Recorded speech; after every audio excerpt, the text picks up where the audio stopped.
Peace be with you. One of the most difficult moments in life is spending time admitted in the hospital, especially when people do not visit you. You feel lonely. You feel broken. You feel abandoned. Not knowing whether or not you will be alive tomorrow.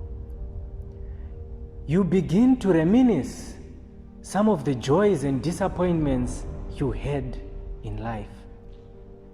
Yet in all this, a recollection of these moments helps shape our understanding of our lives, of ourselves, of the world, and of God.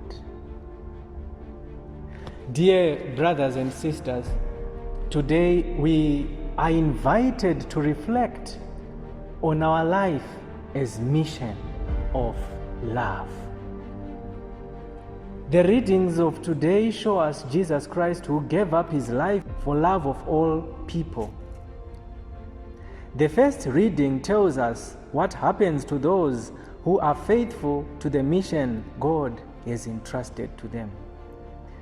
The Gospel presents us with Jesus Christ, who has fully realized in himself the image of servant, a servant of love. This second reading describes the journey of his servant from the glory of the Father to the humiliation of the death on the cross to the glorification of his resurrection.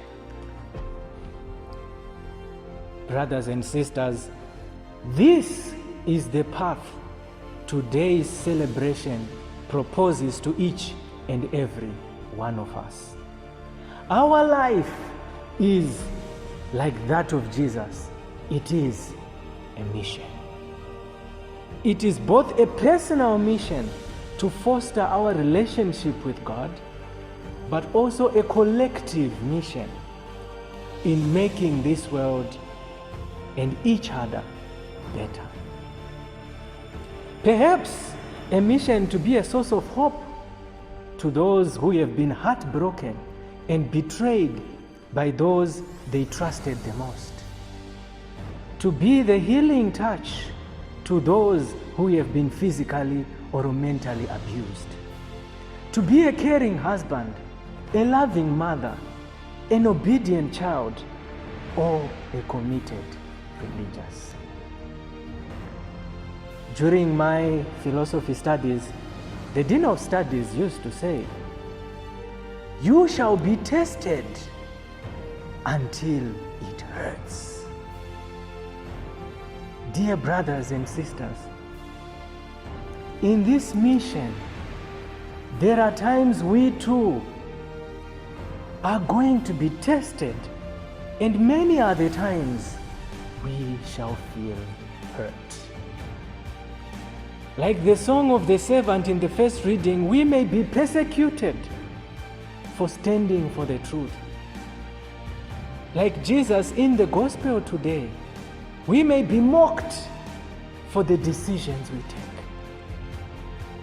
We may be mocked when our business projects begin to crumble financially. We may be mocked when our marriages, courtships, and religious life begin to limp. We feel lonely. We feel broken. We feel abandoned. We find ourselves like Jesus crying out, my God, why have you forsaken me?" Nonetheless, in humility and in trust, as said in the second reading, we are encouraged in God. We are encouraged that in God we will triumph.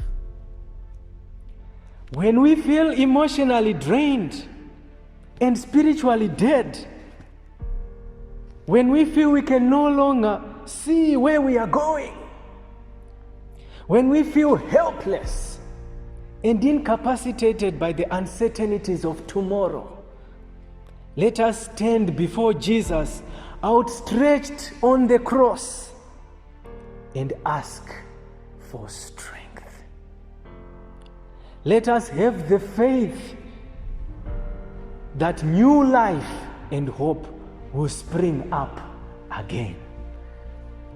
Let us find the inspiration in the words of Laurie Deshan, who says, "There comes a time when you have to move past everything that is fallen apart.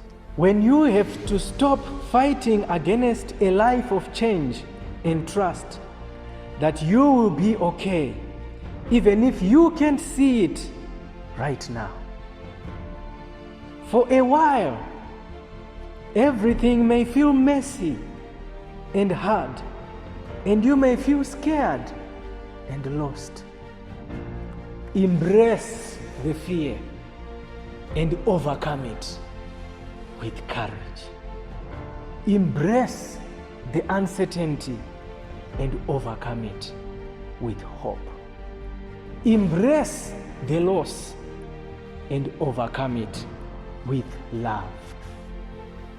For the dark tunnel of change leads to the light of possibility. Have a blessed Holy Week.